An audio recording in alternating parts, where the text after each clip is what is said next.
Bonjour et bienvenue dans la quotidienne de School TV, l'émission qui vous raconte l'éducation du quotidien. Au sommaire, aujourd'hui, nous allons parler de la star de l'innovation pédagogique et numérique depuis plusieurs années. Mais est-elle innovante? Comment fonctionne-t-elle? À quel point a-t-elle besoin du numérique? Cette star, eh bien, c'est la classe inversée avec l'invité du Grand Oral qui en est un spécialiste, Bruno de Vauchel. L'anti-sèche d'Amal Laoui ou la façon dont l'actualité résonne dans les programmes.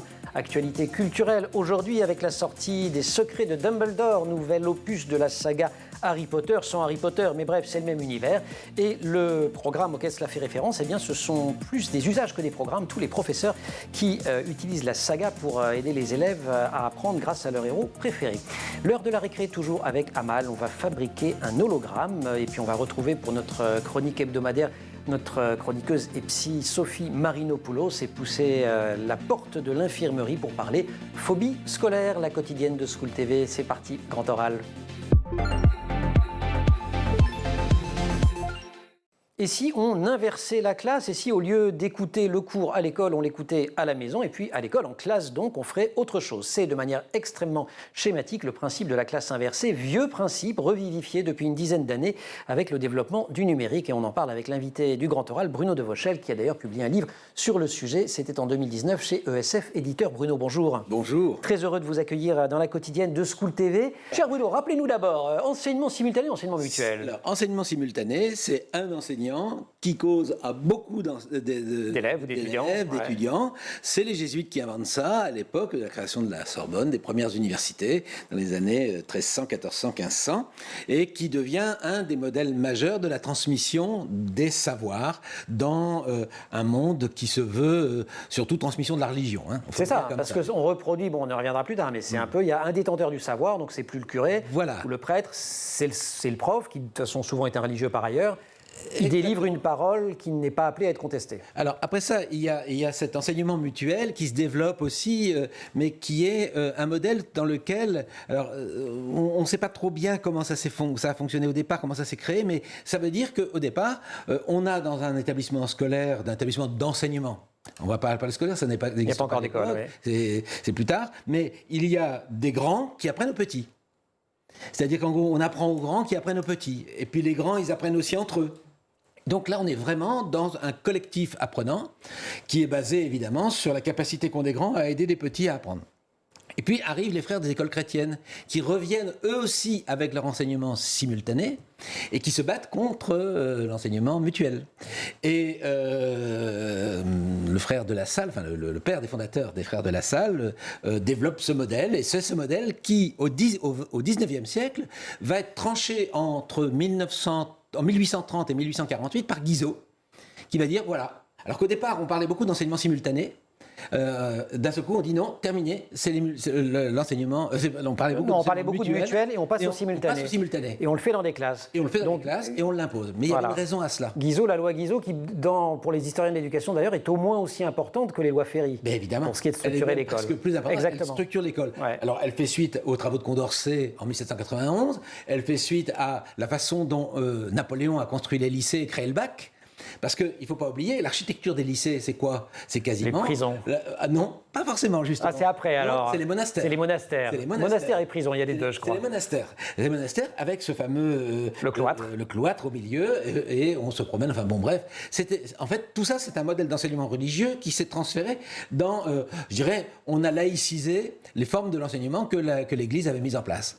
Et donc là-dessus, on invente la classe, on va enfin l'inventer. Alors, on invente la classe, et puis on invente le rythme horaire qui a été inventé. On invente le baccalauréat. On invente le bac, 1808. On invente donc tout ce qui est le système qui va se rigidifier petit à petit et qui va amener petit à petit, avec toutes les évolutions qu'on connaît, donc avec Ferry en 1880, et puis toute la suite après, avec 1905, la séparation de l'Église et de l'État qui amène effectivement aussi à marginaliser l'enseignement religieux pour le faire qu'un enseignement laïque. Sachant qu'on demande quand même aux fameux hussards noirs parce qu'ils avaient des toges noires comme les curés, au fond. Les curés, et il y a toute une morale laïque qui veut concurrencer la morale religieuse. Au moment où on ressort l'histoire de Marcel Pagnol, ça vaut la peine de se dire comment Marcel Pagnol, hussard de la République, enfin le père hussard de la République, comment ça s'est transposé. Effectivement, on a cette même époque-là, mais avec un modèle scolaire qu'on appelle aujourd'hui plus généralement la forme scolaire, qui est unité de lieu, unité de temps, unité d'action, et puis un enseignant qui transmet, qui sait, qui transmet, et et ça date de 1791 et de la suite, c'est que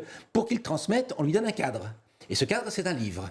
C'est le livre scolaire, le manuel scolaire, dont on reconnaît qu'il a été, et qu'il est encore dans beaucoup d'endroits, un moyen de contraindre les enseignants.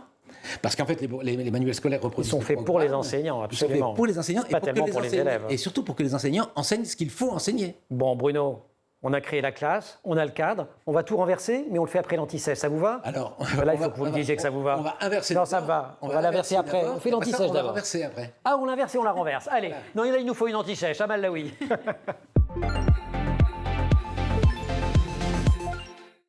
L'anti-sèche, la façon donc dont l'actualité résonne dans les programmes scolaires. Et l'actualité, c'est la sortie du 3e volet des Animaux Fantastiques, les secrets de Dumbledore. Après 3e spin-off d'Harry Potter qui est en salle depuis le 13 avril, je vous propose d'en regarder un petit extrait et on en parle juste après. Les périodes dangereuses font le lit des hommes dangereux.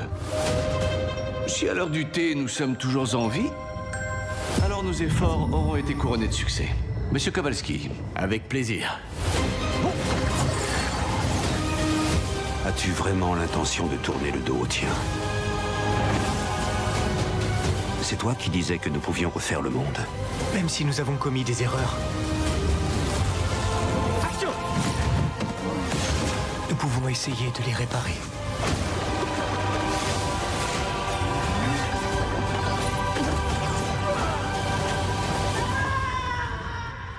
Nous allons avoir besoin d'aide.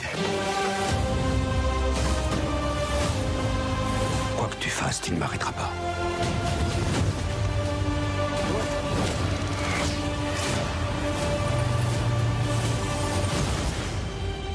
Les apparences sont trompeuses.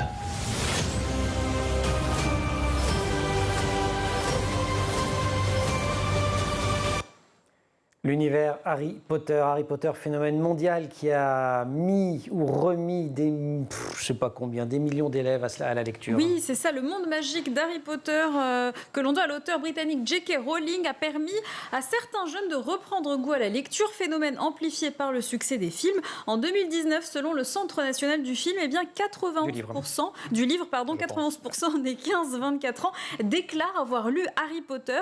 Et Vincent Monadé, l'ancien président du Centre national du livre, a même déclaré, je le cite, « Il y a eu un avant et un après Harry Potter. Merci à J.K. Rowling pour avoir transformé nos gamins en lecteurs. » Et 20 ans après la sortie du premier volet d'Harry Potter, c'était Harry Potter à l'école des sorciers, qui, je crois, en France, était sorti en 1997, non, 98, je crois, en France.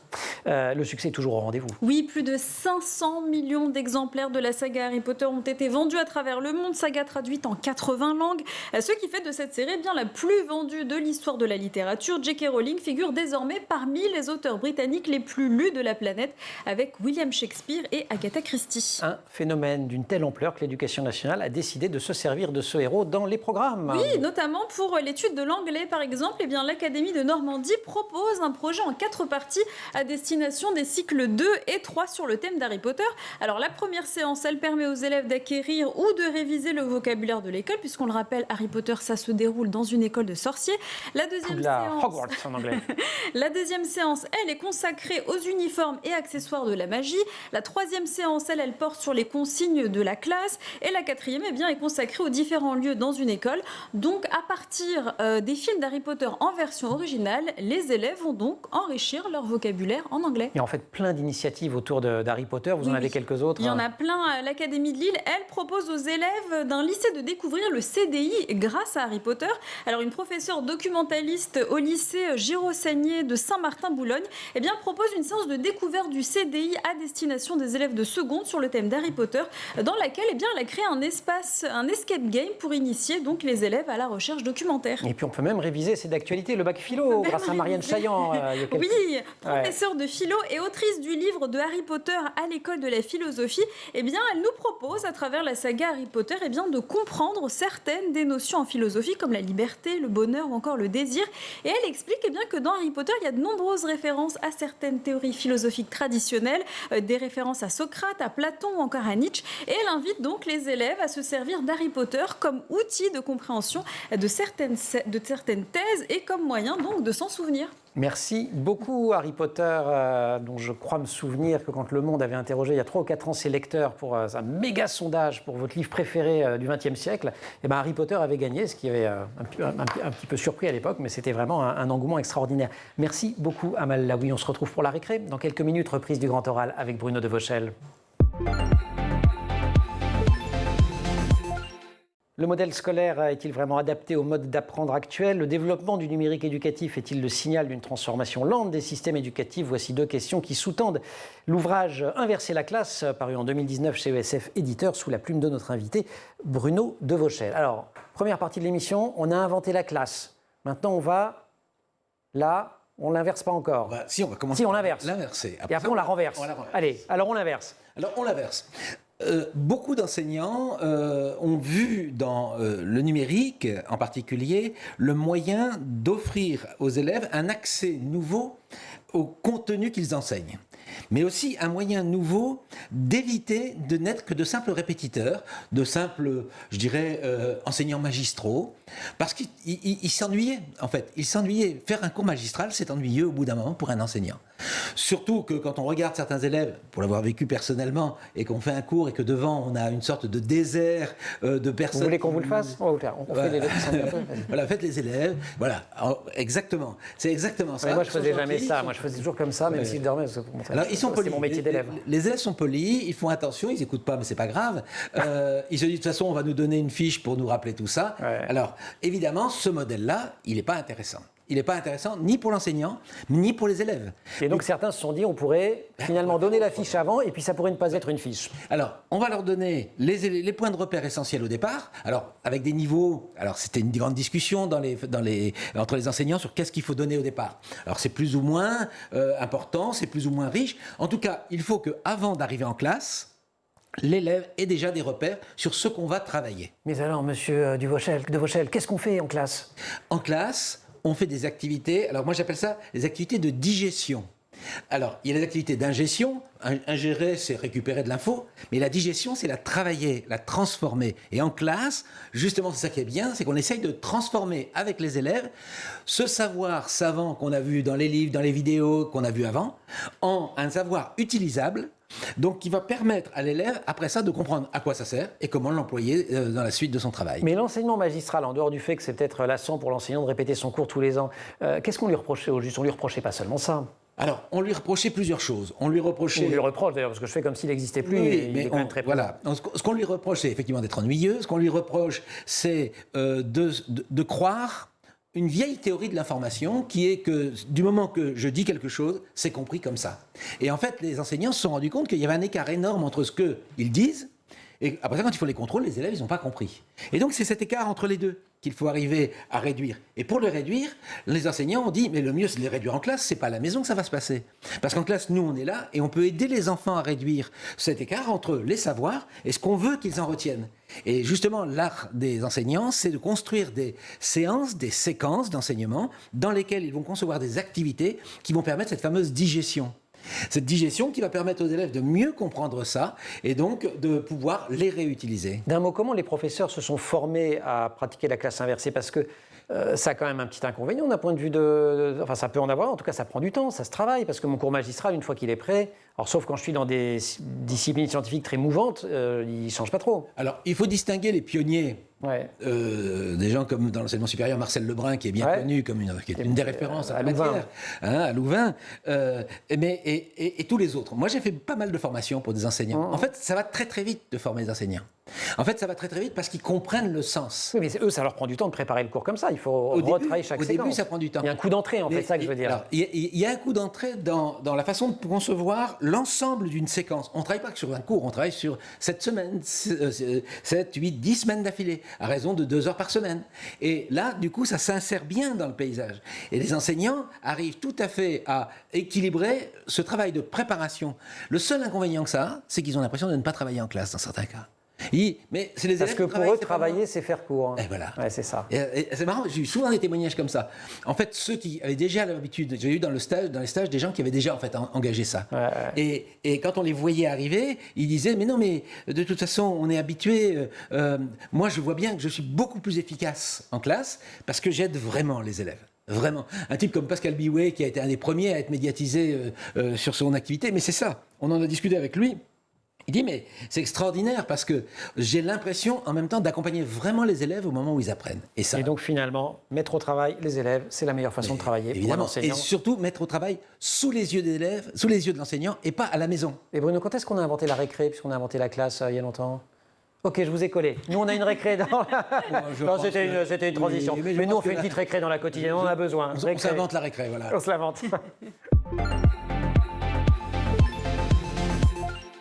La récré, elle a été inventée en 2022 dans la quotidienne de School TV. Voilà, c'est comme ça. On va dire Non, heureusement, elle existe depuis bien plus longtemps. Une récré avec vous, Amal, et une récré très créative, une récréation récréative. Oui, avec cette maman sur TikTok qui nous propose un tuto pour voir des images en 3D avec ses enfants. Regardez. Oui, un truc extraordinaire, mais vraiment impressionnant à faire avec vos enfants. Vous avez un vieil emballage, vous le gardez, découpez des morceaux comme ça, vous en faites 4. Franchement, moi, je les ai fait à l'arrache. Les 4, il vous faut du scotch et vous les scotchez ensemble. Vous obtenez ça et après, vous devez le refermer comme ça. Vous voyez, ça doit faire un entonnoir. Ça doit faire ça. Vous voyez? Tapez hologramme, vous prenez n'importe lequel sur YouTube, c'est un grand écran. Posez le plastique sur votre téléphone et vous éteignez votre lumière. Et là, la magie va apparaître. Ma fille, tu vois le requin, là? Tu vois? Il y a un requin. C'est magique, c'est beau, hein? Oh, le papillon est juste magnifique. Ah, ma fille, tu trouves ça joli ou pas? Elle aime bien. On se fait un petit spectacle. Ouais, t'as vu? Ah ouais. Et un petit cœur. Waouh. Ouais.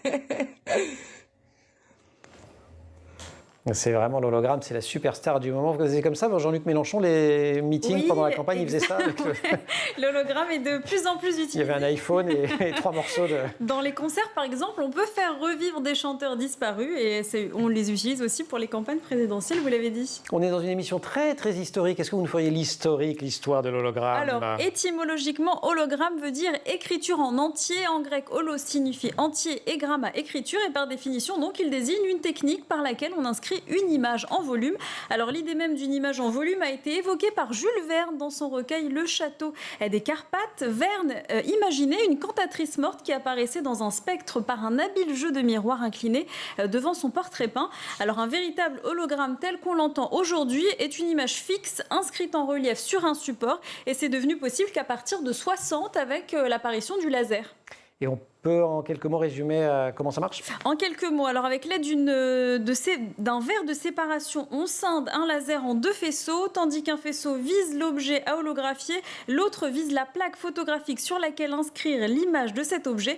L'interférence entre le laser et les ondes réfléchies par l'objet permet donc d'obtenir l'amplitude lumineuse de l'objet et donc d'inscrire une image en relief sur la plaque photographique. Je ne sais pas si vous Je le fais en chronique inversée la prochaine fois-ci là.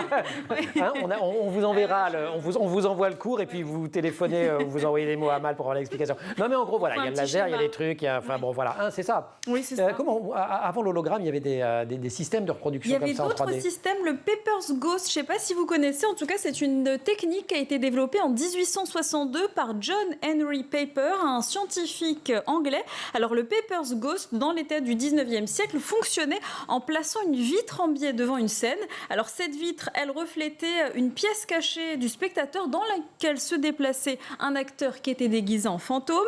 Et avec le double effet de reflet et de transparence de la vitre, eh bien, le spectateur voyait apparaître ce fantôme sur la scène, lui-même qui était un petit peu transparent. Donc ça, c'est l'ancêtre de l'hologramme. Ouais. Formidable. Merci beaucoup, Amal, pour cette récré et pour ces explications sur les hologrammes. On retrouve tout de suite Bruno Devauchel, le grand oral. Le travail à la maison et l'apprendre, boîte noire de l'enseignement scolaire, du jigsaw à la classe renversée, co-enseignement et co-apprentissage, l'inversion pédagogique a-t-elle besoin du numérique? Voici les titres de quelques-uns des chapitres d'Inverser la classe de Bruno Devauchel aux éditions ESF Éditeur. Bruno qui est l'invité de notre grand oral. Alors, on a raconté la classe, comment elle vient. La Sorbonne, les religieux qui savent tout, ils parlent devant plein de gens, c'est l'enseignement simultané. On a raconté comment on pouvait inverser la classe en invitant les élèves à découvrir tout ou partie du cours avant, ce qui fait que pendant le cours, on enseigne de manière moins magistrale, mais on fait faire des choses aux élèves, on fait avec. Et donc, nous allons boucler la boucle et désormais renverser la classe. Alors, il s'agit à un moment aussi de faire en sorte que les élèves, entre eux, travaillent pour déjà construire leur savoir entre eux, avec l'enseignant qui accompagne, mais entre eux. Et on a poussé la plaisanterie, entre guillemets, plus loin, en disant, mais finalement, c'est quelque chose qui, en fait, n'est pas nouveau. Vous savez, quand vous étiez jeune, vous vous rappelez quand on vous demandait de faire des exposés? Oscar Hamal, c'était la semaine dernière. Enfin, je vous trouve limite désagréable, Bruno. Les exposés. toujours. Les exposés en groupe, Bon. La semaine dernière, c'est exposé. Là, sur C'est ça. Socrate. Donc, on fait faire des exposés aux élèves, sauf que beaucoup d'enfants, on leur a dit, faites un exposé sujet libre. Bon. Mais en fait, ce qui est intéressant, c'est surtout de permettre aux élèves de faire des cours à la place des enseignants et d'imaginer aussi des stratégies pour faire cours. La classe renversée, c'est ça. C'est se dire finalement, et si c'était les élèves qui travaillaient en amont les contenus de l'enseignement, qui les préparaient et qui organisaient la séance pédagogique sous l'accompagnement du prof. Alors je comprends mieux pourquoi vous avez absolument tenu à poser les notions d'enseignement simultané et mutuel au début de l'émission. Parce qu'en fait, ce qu'on comprend là, c'est que c'est l'enfant naturel de l'enseignement mutuel et du simultané. C'est du mutuel simultané. C'est du mutuel qui se veut... J'ai l'impression de parler chinois. Hein. Oui, enfin voilà, bref, non, mutuel, c'est quand les enfants s'enseignent entre eux. Simultané, c'est quand il y a une classe. Mais là, ce sont les enfants qui enseignent aux autres. En gros, c'est ça. C'est-à-dire qu'on a résolu une partie du problème. C'est-à-dire qu'en fait, et c'est ça, c'est finalement à quoi elle sert l'école. Est-ce que le modèle de l'école aujourd'hui est suffisant pour répondre au contexte dans lequel ils vivent? Aujourd'hui, accéder à l'information est très facile. Beaucoup d'élèves regardent des... On prend ça et puis on accède. Ouais, voilà. Donc, à partir de là, comment l'enseignant peut intégrer tout ça dans sa pratique? Et donc, il ne peut, s'il veut vraiment, alors pas dans tous les cas, pas à tous les moments, mais dans de nombreux cas, il peut tout à fait amener les élèves à construire. Et d'ailleurs, les préconisations pédagogiques faites, ce qu'on appelle les démarches d'investigation, les démarches de recherche, les démarches de projet, sont des Elles s'inscrivent là-dedans. Et on en parle régulièrement dans la quotidienne. On parlait il n'y a pas longtemps encore des Saventuriers et de plein d'autres démarches de ce genre-là. Oui. Pourquoi la classe inversée, ça a autant plu, notamment au ministère de l'Éducation nationale, dont la position sur les innovations est alors, je vais être très hétérogène? Je vais être très méchant. Allez. Oui, on y va. On y va. De toute façon, ça ne dérange rien, la classe inversée. Parce qu'il y a classe dans le titre, c'est ça? Parce qu'il y a les programmes, il y a les horaires, il y a les examens. On n'a pas touché à ça. Ouais. Et comme ce sont les enseignants qui font l'effort, ça montre une dimension intéressante, mais ça ne touche pas au système. Donc l'éducation nationale avait tout intérêt. Puis il y a eu une dynamique qui s'est créée au départ de ça, qui est fait beaucoup sur des enseignants autour du numérique, mais autour surtout de la classe inversée, indépendamment du numérique au départ. Mais le numérique, il a beaucoup aidé. Et donc, cet engouement, il y a des gens qui ont su le prendre au vol. La ministre, à l'époque, Madame Najat Vallaud-Belkacem, avait compris qu'il y avait quelque chose d'intéressant. Il y a des gens qui ont su le lui vendre. Elle a très vite embrayé en soutenant l'association, malheureusement aujourd'hui défunte, qui en fait avait réussi à fédérer, comme beaucoup d'associations que l'on connaît, qui ont réussi à fédérer à un moment un enthousiasme, à l'accompagner. Malheureusement... C'est un peu retombé. C'est un peu retombé. Allez, ça va peut-être repartir. En tout cas, si vous voulez tout savoir, tout comprendre, évidemment, vous pouvez re-regarder cette émission, puisqu'elle est en permanence sur Internet, sur les réseaux sociaux. Mais vous pouvez aussi lire La classe inversée de Bruno de Vauchette. C'est chez ESF Éditeur. On est jeudi, on pousse Bruno le jeudi la porte de l'infirmerie de la quotidienne de School TV. Et on y retrouve Sophie Marinopoulos, notre psy et chroniqueuse. Enfin, elle est surtout psy dans l'absolu. Et c'est notre chroniqueuse. Elle vous parle aujourd'hui d'un sujet grave, la phobie scolaire. Bonjour à toutes et à tous. Aujourd'hui, j'avais envie de parler avec vous de la phobie scolaire. En fait, c'est venu suite à une consultation où une maman était très surprise de voir que sa fille, qui aimait apprendre, qui aime les apprentissages, tout d'un coup, soudainement dans sa vie, ne pouvait plus aller à l'école. Et c'était un petit peu l'occasion de peut-être pointer la différence entre la phobie scolaire et le décrochage scolaire. Dans le décrochage scolaire, en effet, l'enfant est en difficulté dans les apprentissages, il n'arrive pas à adhérer à l'envie d'apprendre. D'ailleurs, ce sont des enfants qui ont du mal à terminer leurs études, qui ont des parcours assez chaotiques, ce que n'est pas du tout le cas des enfants qui sont en situation de phobie scolaire, qui aiment apprendre, mais qui sont mis soudainement en difficulté pour aller à l'école parce qu'ils sont envahis par une angoisse tout à fait inattendue qui les sidère et qui est même handicapante puisque ça les empêche d'aller jusqu'à l'école. Alors, il y aurait des tas de raisons que l'on pourrait lister, mais il y en a quelques-unes. Il y a une part très individuelle. Soudainement, ces adolescents se voient aux prises avec des difficultés très personnelles, internes, où ils n'arrivent pas à se séparer. Il y a derrière le refus d'aller à l'école, il y a un trouble de la séparation qui surgit, sans doute une vieille histoire, qui est restée comme ça, sans être pris en compte, et qui se manifeste de cette manière-là. Ça peut être aussi l'angoisse soudaine d'être face à un groupe qui fait partie aussi des difficultés des adolescents, qui, alors que jusqu'à présent, ils étaient relativement à l'aise, se sont trouvés d'une manière tout à fait inattendue, pris par l'angoisse d'aller à la rencontre du groupe. Mais on a des raisons beaucoup plus réactionnelles. Ça peut être suite à des divorces, suite à des deuils dans la famille, suite à un déménagement. Et on voit comment ça vient impacter l'intégrité psychique de cet adolescent. Et puis, il y a des choses beaucoup plus environnementales. Ça peut être des enfants qui sont maltraités à l'école, harcelés, on pourrait dire, ou bien une équipe enseignante qui a des exigences qu'on pourrait dire même surdimensionnées et qui met cet adolescent en difficulté. Donc, vous voyez, nous ne sommes pas avec une raison. Mais ce qui est le plus important à retenir, c'est que la phobie scolaire, ça handicape l'enfant. C'est une souffrance. C'est une souffrance psychique, et c'est une souffrance psychique qui arrive soudainement, qui ne crie pas garde. Du coup, la famille est tout d'un coup dans la stupéfaction, l'enfant lui-même, et la phobie scolaire, ce n'est pas un caprice. Ce n'est pas un enfant qui, soudainement, n'a pas envie d'aller à l'école parce qu'il ferait preuve de fainéantise ou il ne veut pas absolument se donner du mal. Pas du tout. Et les parents, je pense, vous avez besoin d'entendre cette dimension parce que ça vient faire effraction dans toute la vie familiale. Il y a une désespérance familiale face à cette situation. Et ce sont des situations qui demandent une prise en compte psychologique. On ne peut pas prendre cette situation comme si elle était... Il ne faut pas la banaliser. Il ne faut pas non plus la dramatiser, mais il faut se dire il y a quelque chose de nouveau qui a surgi dans la vie de mon enfant. Il n'en a pas la maîtrise, il en souffre, et cette souffrance mérite qu'on prenne le temps de la comprendre. Il faut donner du sens à la phobie scolaire, ça prend souvent du temps. Et c'est pour ça qu'il est nécessaire de se renseigner, peut-être demander même au sein de l'école, ils ont peut-être des psychologues qui peuvent les soutenir, ou bien dans leur entourage, d'aller prendre rendez-vous pour pouvoir traiter cette situation qui est difficile pour tout le monde. Sophie Marino-Poulos, et on est mercredi, on n'est pas jeudi, le garçon n'est pas très réveillé. Merci beaucoup en tout cas à Sophie Marino-Poulos, Bruno Devauchel, merci beaucoup. La classe inversée, c'est chez ESF Éditeur. Il y a une mini-question que je ne vous ai pas posée, mais en fait, les élèves, ils bossent plus à la maison? Comment ça se passe? Alors, ils bossent différemment, et surtout, les enseignants ont ouvert comme ça la boîte noire. La fameuse boîte noire du travail à la maison. Ah, ils savent ce qui se passe. Et enfin, comme ils font ce qu'ils faisaient à la maison, ils le font en classe. Enfin, on peut voir ce qu'ils font quand ils s'approprient les savoirs, quand ils les digèrent. Et c'est extrêmement rassurant. Ah ouais. Merci beaucoup Bruno Devauchel, Amal, merci beaucoup. Merci aussi à toute l'équipe, à Laure Audemont pour le maquillage, pour les préparations de l'émission, à Marine Plantec, assistée par Charles Fontaine, et puis en régie au son à Maxence Mougin et à Lauriane Bouet à la réalisation. Vous restez sur School TV et vous nous retrouvez en permanence sur Internet et sur les réseaux sociaux.